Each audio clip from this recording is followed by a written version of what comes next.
Daniel, dans que le Seigneur te renouvelle dans sa grâce.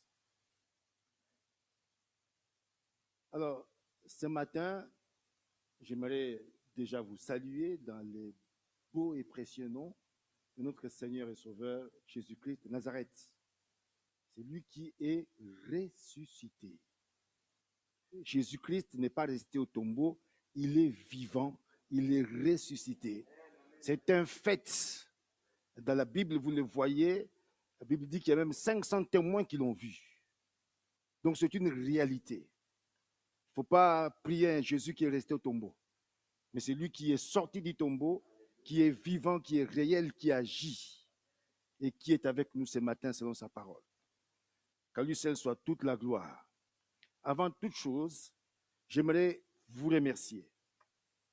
Remercier le conseil qui nous a accueillis, mon épouse et moi-même, il y a une année, jour pour jour. Nous ont vraiment mis à l'aise et aussi toute l'Assemblée qui nous a accueillis et qui nous a aussi mis à l'aise ici au milieu de vous. Et donc, depuis une année, jour après jour, nous avons cheminé ensemble. Et le voyage n'a pas été facile. Comme Jésus-Christ, quand il a dit à ses disciples, allons de l'autre côté, à l'autre bord, tout ne s'est pas passé comme ils le pensaient, les disciples. Souvenez-vous, il y avait une tempête qui s'était levée. Ils ont commencé à crier pour dire que nous périssons, maître, mais voilà, qu'est-ce qui se passe? Et pourtant, Jésus était avec eux dans la barque. Il a dit, mais gens de peu de foi, comment pouvez-vous crier que nous périssons alors que c'est lui dont la mort n'a pas pu retenir avec vous? Jésus est avec nous pendant ces 365 jours. Moi, je l'ai vu à l'œuvre, personnellement. Et je ne sais pas toi, mais moi, je l'ai dit en tant que témoin. Je ne peux pas cacher ce que Dieu a fait, ce que Dieu fait encore, les terres, non. Je ne peux pas m'attendre à ce qu'il puisse ressusciter des morts pour que je puisse lui témoigner de mon amour, de ma grâce, de ma fidélité, non. Tout ce qu'il fait chaque jour, je lui dis merci. Et chaque jour, au milieu de nous ici, le Seigneur que nous sommes venus adorer ce matin, il a fait quelque chose pour ta vie, pour ma vie, dans nos foyers, dans nos familles. Comme le disait le frère Giuseppe, même pour ceux qui sont au Zoom, pour nos bien-aimés frères et sœurs, il y a des choses qui se passent. Dieu agit parce que c'est un Dieu qui entend, qui écoute, qui est miséricordieux. Donc pour moi, c'est vraiment un réel plaisir ce matin de vous dire à vous merci.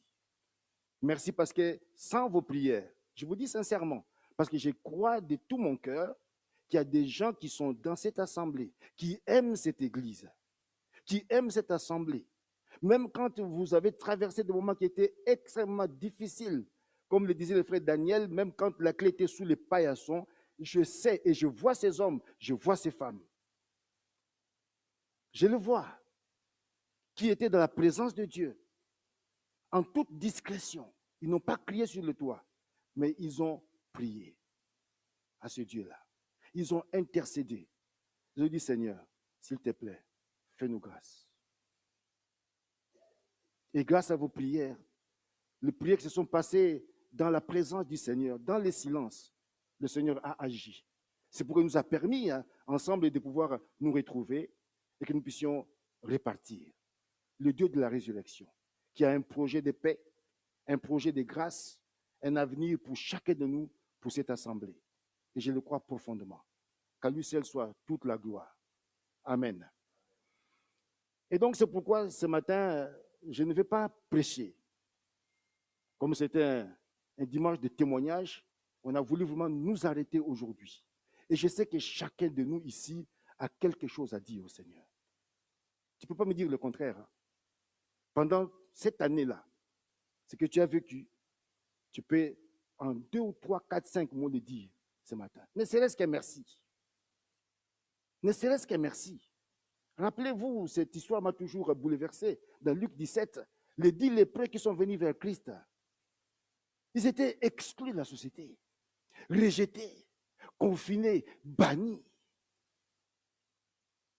Bannis.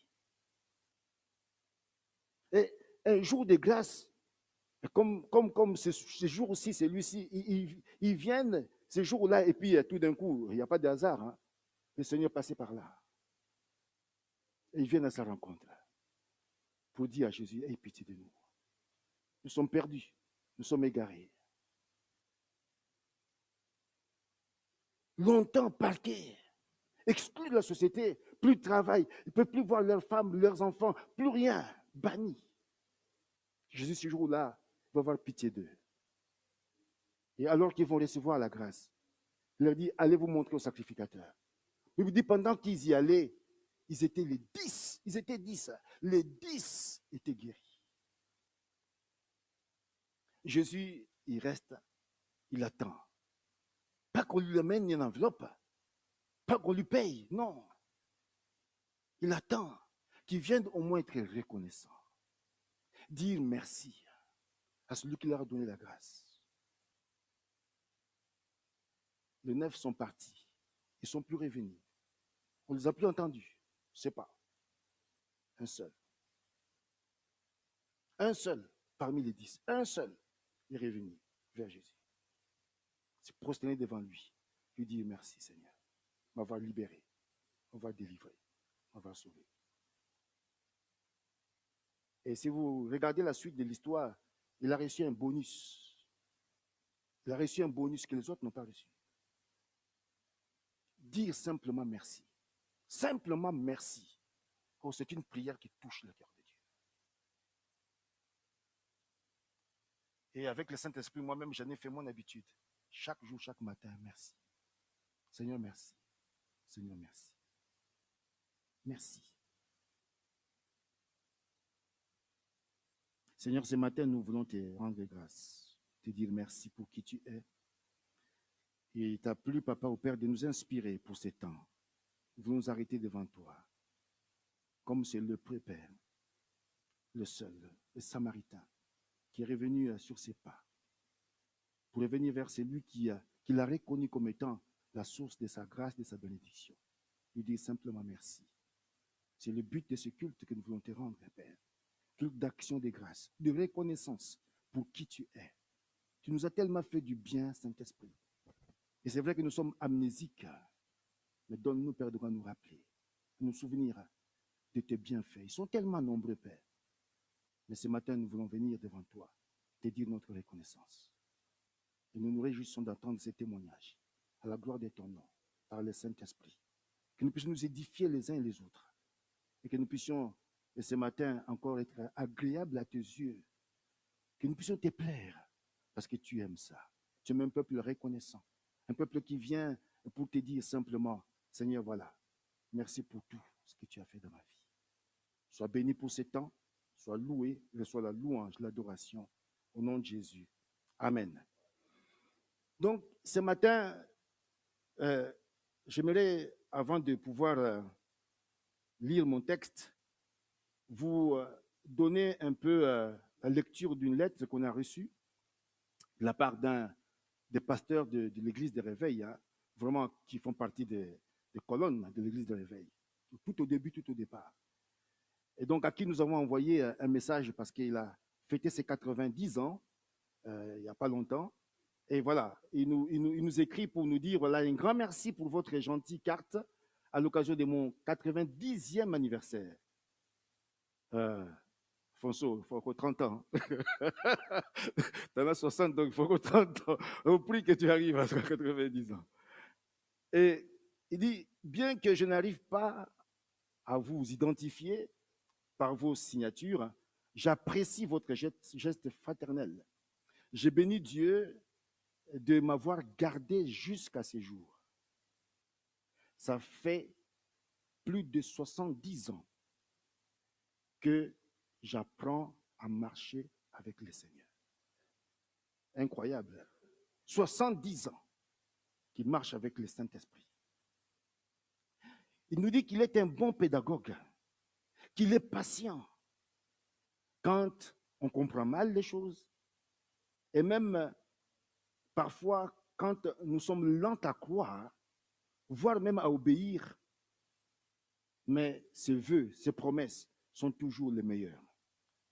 Et la voir pour Seigneur, C'est une grâce merveilleuse. Qu'il vous fortifie tous. Qu'il vous fortifie tous. Et qu'il vous accorde de les glorifier tous les jours de votre vie. Bien à vous, en Jésus, fraternellement, le pasteur Villidro de Martini. Amen. Voilà, je voulais transmettre à l'Assemblée, comme ça, c'est des paroles qui viennent de l'aîné de la foi, qui peuvent aussi nous encourager ce matin. Dans 2 Samuel 9,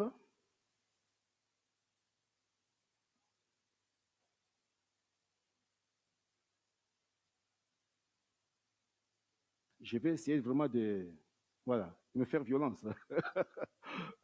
Me faire violence, de prendre seulement 10 minutes. 10 minutes. Après, je vais laisser la place pour tous les témoignages. Pour encourager quelqu'un ce matin. Vous êtes là? Vous êtes là ou bien? Ok, gloire à Dieu. Merci Seigneur. Pour le Seigneur.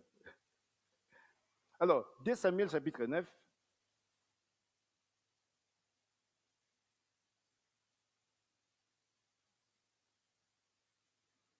Nous lisons du verset 1 au verset 7. David dit, reste-t-il encore quelqu'un de la maison de Saül pour que je lui fasse du bien à cause de Jonathan? Il y avait un serviteur de la maison de Saül nommé Tiba, que l'on fit venir auprès de David. Le roi lui dit, es-tu Tiba? Et il répondit, ton serviteur. Le roi dit, n'y a-t-il plus personne de la maison de Saül pour que j'use envers lui de la bonté de Dieu? Et Tiba répondit au roi, mais il y a encore un fils de Jonathan, perclus de pieds. Le roi lui dit, où est-il? Et Tiba répondit au roi, il est dans la maison de Makir, fils d'Amiel, à Lodébar. Le roi David l'envoya chercher dans la maison de Makir, fils d'Amiel, à Lodébar. Et Méphibosheth, fils de Jonathan, fils de Saül, vint auprès de David, tomba sur sa face et se prosterna. Et David dit, Méphibosheth. Et il répondit, voici ton serviteur. David lui dit, ne crains point, car je veux te faire du bien à cause de Jonathan, ton père. Je te rendrai toutes les terres de Saül, ton père, et tu mangeras toujours à ma table. Oh, c'est extraordinaire. Il se prosterna et dit à David, mais qu'est-ce ton serviteur pour que tu regardes un chien mort tel que moi? Amen. Un chien mort tel que moi. C'est comme ça que s'est défini Méphibosheth, le fils de Jonathan, et qui était pratiquement exclu. Il parlait de perclus des pieds. Il était perclus des pieds. C'est une expression qui simplement veut symboliser et qu'il était dans le péché et qu'il était exclu. Comme nous aussi, hein, la Bible dit qu'on ne naît pas chrétien, mais on le devient. Tous sont péchés, tous. Et nous sommes privés de la gloire de Dieu. Tous, sans exception. Sans exception. Et c'est des fois le piège. Le piège quand on est d'une famille chrétienne, je ne sais pas, catholique, protestante, pentecôtiste, citez-les. Et on est là depuis tout petit dans l'église et tout ça et tout. On connaît tous les chants, on connaît tous les sermons et tout. Des fois, ça peut être compliqué. Compliqué pour faire une rencontre véritablement avec le Seigneur. Mais ici, je ne parle pas de ce contexte de David 9, mais j'aimerais simplement vous donner, vous apporter au travers de ce texte mon propre témoignage à moi. Comment est-ce qu'un jour j'ai rencontré ce Dieu-là qui est vivant, Jésus-Christ de Nazareth? Je parle d'une rencontre. Je n'ai pas rencontré d'abord un bâtiment, j'ai rencontré d'abord un homme. Je n'ai pas rencontré une dénomination, non. Je n'ai pas rencontré une religion. Dieu m'a fait grâce. Dieu m'a fait vraiment grâce. C'est vrai que j'étais ignorant, j'étais païen, je faisais ma vie comme je le voulais selon ma propre volonté. J'étais dans les péchés. J'étais perdu, j'étais égaré, perclus de pieds, sans espérance. J'ai toujours rêvé dans ma vie de devenir soit avocat, soit journaliste. C'est ces deux métiers-là que je voulais faire dans ma vie. Je ne pensais pas qu'un jour, j'allais être devant vous et devant ce Dieu-là. qui m'a finalement attrapé et qui m'a saisi un jour et qui m'a établi. Je ne savais pas. Si quelqu'un pouvait me dire quand j'avais 20 ans, 22 ans que toi, un jour tu serais le pasteur, m'a dit écoutez, mais arrête ces histoires-là. Et d'ailleurs, je me moquais à l'époque, je me rappelle, c'est terrible. Hein? Oh Seigneur, pardonne-moi. Pardonne-moi. Je me moquais des pasteurs, je me moquais des chrétiens. Mon frère était chrétien, mais je me moquais de moi. Je disais, mais écoutez, vous êtes des pauvres, c'est pourquoi vous allez à l'église. J'étais ignorant. J'étais loin de ce Dieu-là. Dans les ténèbres, dans la misère spirituelle. Mais dans sa grâce, dans son amour infini, Dieu est bon. Dieu est vraiment bon, mes bien-aimés. Il est vraiment bon. J'aimerais que tu saches qu'il t'aime. Qu'il t'aime. Un amour tellement grand, infini. Pour moi, c'est un mystère. Je ne peux pas définir ça, l'amour de Dieu. Incapable, je n'ai pas les mots à mettre.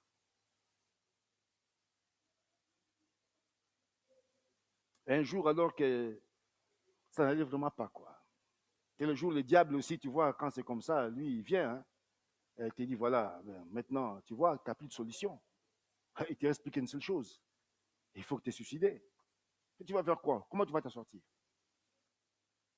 C'est pourquoi quand je dis à mes frères, je dis ceux qui étaient là, qu'un verset biblique m'a sauvé.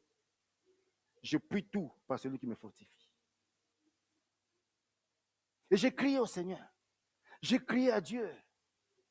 Il dit, si tu existes vraiment, si tu es vraiment vivant, le moment où je vais te voir dans ma vie, t'es révélé. Et c'est Dieu qui entend lorsqu'un malheureux crie dans sa détresse, qui vient à son secours. C'est Dieu là est venu me secourir. Mon cousin est là, Daniel. Il est là. Quand je me suis converti, lui, il est là. Je suis venu devant lui, j'étais à genoux. Il m'a relevé, il m'a dit non, non, non, il ne faut pas que tu sois à genoux devant moi, devant Dieu. Pour que je puisse me repentir. Me repentir de mes péchés, de mes fautes, de mes transgressions. Bien aimé, moi, ça a été ma porte d'entrée dans le christianisme. La repentance. Je ne suis pas rentré comme ça pour rentrer. Comme on voit aujourd'hui, des fois, on invite les gens, venez chez nous, il y a du feu, il y a ceci, il y a l'onction, et puis les gens viennent, et ils sont dans l'église pendant un moment, on connaît par ailleurs leur plan, on ne les a jamais eu un entretien avec eux pour savoir, mais voilà, s'ils sont nés de nouveau. Et ils sont là, au bout d'un moment, voilà, ils sont dans l'intercession, dans le groupe de louanges, et même ils prêchent. Ils ont des titres. Mais au bout d'un moment, on se rend compte qu'il y a quelque chose qui ne joue pas. Il y a quelque chose qui ne joue pas. Il y a quelque chose qui ne joue pas. On voit maintenant une vie en dents de scie. Aujourd'hui, tu le vois chaud, chaud, chaud. Demain, il est par terre. Demain, tout ça, il est perdu. Il change d'église et tout ça et tout. Il va de gauche à droite. Mais c'est quoi cette vie-là? Quand le Saint-Esprit m'a saisi, mes bien-aimés, je vous assure, c'est pourquoi quand je lis le livre d'Apocalypse, quand il s'agit de l'église d'Éphèse, quand on parle du premier amour, quand Dieu dit, répands-toi, je ne comprenais pas à l'époque, mais j'ai compris après. Le premier amour, c'est comme on a chanté ici. David a dit, je désire habiter ardemment. C'est très important, hein, l'adverbe là, ardemment. C'est un feu qui brûle là, David, un feu pour être dans la présence de Dieu, un feu constamment dans cette présence-là. Quand le Saint-Esprit m'a saisi, mes bien-aimés, c'est ce feu-là qui est venu dans moi. Ce feu-là est venu en moi. Mon épouse est là. Elle est là. Un jour, elle avait 42 de fièvre, je crois. Je l'ai laissée à la maison. Dans le feu qui était en moi, j'ai chanté à la chorale. Je suis parti chanter. Je ne sais pas si c'est à Lucerne ou je ne sais pas moi. Elle est restée à la maison. J'ai prié pour elle avant de partir. Mais Dieu l'a gardée. Dieu l'a gardée, l'a préservée. Pendant qu'à ce moment-là, ce feu brûlait tellement en moi que j'aimais tellement la présence de Dieu et je me suis investi tout de suite dans le service du Seigneur. C'était un virage à 180 degrés. Les gens qui étaient autour de moi, mes amis que j'ai côtoyés à l'époque, tout d'un coup, je me dis, mais ce type, il a quelque chose qui ne joue pas. Il a pété un câble. Comment est-ce que du jour au lendemain, tu peux partir, laisser les amis, laisser tout, et puis voilà, rentrer dans... Bon, ils appelaient ça des sectes, quoi, à l'époque. Mais ils ne savaient pas ce que je vivais. Ils ne savaient pas, ils ne voyaient pas le feu qui brûlait en moi. Et j'ai laissé tout tomber. J'ai dit, Seigneur, me voici. Et je me suis engagé dans une consécration totale. Une vie de consécration totale. Et c'est là où j'ai été dans l'église et j'ai commencé à servir l'Éternel. Psaume 100 dit, servez le Seigneur avec joie. Tout de suite, mes bien-aimés. Je vous dis, frère Daniel était là, il peut témoigner. Personne ne m'a jamais demandé, fais ceci, fais cela, fais ceci. Non. Non. Le feu qui était en moi, quand il y avait quelque chose à faire, je le faisais. Spontanément. Spontanément. Je commençais par nettoyer les toilettes de l'église. Quand il y avait les séminaires, les dimanches après les cultes, je restais, je nettoyais. Je n'avais pas un titre, je n'étais pas pasteur, je ne savais même pas qu'un jour, je ne savais rien du tout. Mais pour moi, c'était un plaisir de servir Dieu, de servir son peuple. C'était un plaisir. Je le faisais avec joie. Et je me suis engagé dans l'église. J'avais une famille, j'avais un travail. Et bien aimé, je n'ai jamais manqué le culte. J'étais là. Le jeudi, on avait l'étude biblique, j'étais là. Le mardi, la prière, j'étais là. On avait la veille de prière chaque fin du mois. J'étais au veille de prière. Ne me dites pas comment, ne me posez pas la question comment j'ai fait. Ne me posez pas la question. C'est lui qui sait comment j'ai fait, comment j'ai pu gérer tout cela. Mais il y avait un feu. Il y avait quelque chose qui m'embrasait. Quelque chose qui m'amenait à être là dans la présence de Dieu. Là où Dieu était, là où le Saint-Esprit était, j'étais là. Et après avoir nettoyé les toilettes de l'église, à un moment donné, il y avait besoin de quelqu'un au niveau du protocole pour accueillir les gens. Je me suis proposé. Et pendant des années, j'étais devant la porte. J'accueillais les gens. J'accueillais les gens. Et après cela, eh ben, on m'a demandé d'aller dans l'intercession. J'étais à l'intercession. Là aussi, j'ai commencé à servir le Seigneur. On m'a demandé d'être membre du conseil. J'étais au conseil. Et là aussi, j'ai continué à servir mon Dieu. On avait, je crois, 2, 3, 4 pasteurs. Bien aimé, mais j'étais fidèle à Dieu, mais fidèle aussi aux hommes de Dieu. J'étais soumis à Dieu, mais soumis aussi aux hommes de Dieu. C'est important, très important, très, très important. Jésus a été obéissant. Jésus a été soumis. Mais ce n'était pas un rebelle. Ce n'était pas un rebelle. La rébellion, ce n'est pas le caractère du Saint-Esprit. Que je sache. Être rebelle et servir Dieu, il y a une dichotomie là. Quelque chose qui ne joue pas. Quelque chose qui ne joue pas. Non. Nous avons un seul modèle, c'est Jésus-Christ. C'est lui l'exemple parfait. Suivons l'exemple de Jésus. Soumis, obéissant, jusqu'à la mort de la croix. Et Dieu, dans sa grâce, un jour a permis que je puisse prêcher la parole. Mon pasteur m'a permis. Et je l'ai fait. Et c'est là où, voilà, il y a eu comme un retour de la part de mes frères et sœurs. Écoutez, mais tu as quelque chose. Tu as quelque chose là. Un don que Dieu a mis en toi. Mais malgré cela, je ne voulais pas du tout, mes bien-aimés, faire les choses avant les temps. C'est important. On veut faire toujours les choses avant les temps de Dieu. Avant les temps de Dieu, on veut se précipiter. Non. Commence par des petites choses. Un jour, j'étais là, quand on était malade avec mon épouse, on est revenu ici. C'est le frère François qui est venu vers nous et qui priait pour mon épouse et moi. Tu te rappelles?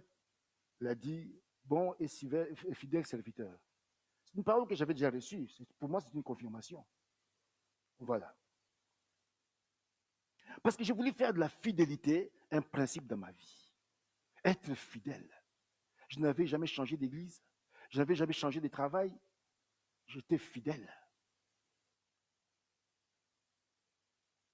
Et ce matin, j'aimerais nous encourager, mes bien-aimés, à servir le Seigneur, à nous lever, à nous engager. Nous avons fini cette année avec le Saint-Esprit qui nous a fait grâce. Il y a une stabilité qui revient. Il y a cette guérison qui continue à se faire encore dans nos cœurs, dans nos vies. Cette restauration que Dieu continue à faire dans nos vies. Mais il y a un temps pour tout. Au moment où il faut passer à une autre étape, où nous voulons nous lever pour servir le Seigneur. Dieu ne va pas appeler les musulmans pour qu'ils viennent le servir. Hein. C'est nous qui sommes ses enfants. C'est nous qui sommes ses fils et ses filles. Il a besoin de toi. Il a besoin de nous, de chacun de nous. Que nous puissions nous lever cette année. Que nous puissions mettre la main dans la pâte. Tu ne vas pas me dire que tu n'as aucun don, aucun charisme, c'est peut-être un mensonge. Dès l'instant où on rencontre le Seigneur, le Saint-Esprit est avec nous, Dieu vient déposer un don en toi. Mettons nos dons au service de la communauté. Mettons nos dons, tous nos dons, au service de l'assemblée que nous aimons, que tu aimes, que nous aimons tous. Et dans cette unité-là, dans notre diversité, vous allez voir ce que le Saint-Esprit est capable de faire. C'est très important. Je suis resté fidèle. J'ai suivi ces dieux-là jusqu'au bout. Et comme je disais à un frère, la fidélité, ça paye. Autrement dit, Dieu récompense cette fidélité-là. Quand on l'est dans les petites choses, Dieu peut te donner les grandes choses. Il faut toujours commencer petit avec le Seigneur. Commence petit. Commence petit. Commence toujours petit, petit, petit, petit. Ne cherche pas tout de suite. Tu arrives, tu veux un grand ministère, grande onction, grande église, de 100 000 membres, de grandes choses et tout ça. Commence petit à petit. Petit à petit. Tu peux apprendre avec le Saint-Esprit. À travers des erreurs, tes propres erreurs, de tes aînés, de ceux qui sont avec toi et tout. Tu apprends. Et le jour où tu vas rentrer dans ton ministère, tu vas voir que tout ce que tu... La chair dit, mais tu as perdu du temps et tout ça. Non. Saint-Esprit dit, non, non, j'ai permis cela pour te former, pour te forger. Et tout ce temps-là que tu croyais être perdu, mais c'était un temps d'apprentissage, c'est ce temps-là qui va t'aider, à un moment donné, à pouvoir gérer les choses. Je viens d'être consacré il n'y a pas longtemps. C'est mon premier pastorat. Mon premier pastorat, ici à l'église de Beauvresse. Et les gens qui entendent et tout, ils se disent, écoutez, mais non, non. Il y a des gens qui m'ont dit, mais tu ne pourras pas, tu n'arriveras pas. Vous n'arriverez jamais. Tu viens de commencer, tu n'as pas d'expérience et tout. Mais j'ai béni Dieu.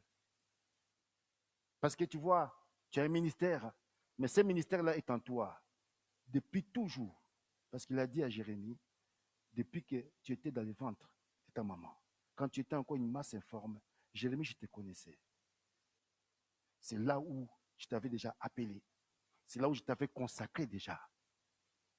Consacré dans ton ministère. Que les hommes vont approuver après, mais moi, le Dieu vivant, je t'avais déjà consacré, donné tous les dons, tous les charismes. Ils sont en toi. Au temps de Dieu, à un moment donné, c'est Dieu qui va faire quoi? Il va tout simplement le libérer. En son temps. Et c'est important que nous puissions être patients. C'est lui qui sait attendre. C'est lui qui sait patienter. Eh bien, il boira même du lait d'une vache qui est stérile. Quelqu'un a compris cela? C'est lui qui sait patienter. C'est lui qui sait patienter. Il boira le lait d'une vache stérile. C'est pas un proverbe qui vient des grisons. Mais c'est un proverbe. C'est lui qui sait patienter. Il boira le lait d'une vache stérile. Allez-y comprendre quelque chose. Que le Seigneur vous bénisse. Je voulais simplement exhorter quelqu'un ce matin. Je voulais simplement encourager quelqu'un ce matin. Tu as longtemps hésité. Tu t'es dit non, mais voilà, moi je ne passe ici, je ne passe là, et tout ça et tout. Non, Dieu t'a tout donné. Tout. Commence seulement à les servir. Commence simplement à les servir. Tu vas voir. Commence à les servir, tu verras. les dons qui sont en toi, que les frères et sœurs vont discerner. Mais depuis longtemps, pourquoi tu n'as pas, pourquoi on avait besoin de qui, de telle personne, de tel ministère. Mais les ministères sont là, ils sont là. Ils sont là, mes bien-aimés, je vous dis. Alors, engageons-nous. Ne restons pas simplement voilà, de consommateurs, mais engageons-nous, lèvons-nous et bâtissons. C'est ce que Néhémie avait dit, mais c'est plutôt le peuple qui avait répondu à Néhémie, après leur avoir exhorté. Ils ont dit, Néhémie, oui, tu as raison. On a un Dieu qui est puissant, un Dieu qui est tout, qui a tout, le Dieu de l'impossible, le Dieu des miracles, qui nous a tout donné. Tout ce qui est à lui nous appartient. Alors pourquoi on va rester comme ça? On s'élève, on y va, avec l'aide du Saint-Esprit, pour qu'il puisse nous réjouir jour après jour. Père, mon âme te bénit ce matin. C'était juste un cœur à cœur avec mes frères et sœurs, un extrait, Saint-Esprit, de ce que tu as fait dans ma vie. Comment tu m'as conduit jusqu'à ces jours dans cette assemblée de Beauvresse. Je ne savais rien, absolument rien, mais toi tu savais tout. Et dans ton plan, Père de gloire, Papa, tu fais toutes choses en ton temps. Et j'ai prié ce matin, Père, que tu nous donnes à ce que nous puissions fixer nos regards sur toi. Toi, le Dieu qui est fidèle, que nous donne et que, à ce que nous puissions apprendre ce que c'est la fidélité, être fidèle dans les petites choses, Père de gloire. Merci pour cet amour infini, ce grand amour pour ton peuple, ton Église. Merci pour ce noyau qui est resté, ces résidus qui est resté, Père de gloire, et qui a vraiment c'est accroché dans la prière, qui a cru en toi, qui t'a fait confiance. Père, j'aimerais qu'en retour, que tu le bénisses encore davantage, que tu le combles encore davantage de ta paix, de ton amour, de ta grâce. Que tu bénisses, Père de gloire, Papa, leur famille, que tu bénisses leur ministère, que tu suscites au milieu de nous des hommes et des femmes qui vont se lever et qui vont bâtir avec toi, Saint-Esprit, pour la seule gloire de notre Dieu. C'est lui qui est vivant, c'est lui qui est réel et qui nous aime encore. Sois béni, sois loué au nom de Yeshua. Amen. Amen. Voilà. Merci Seigneur.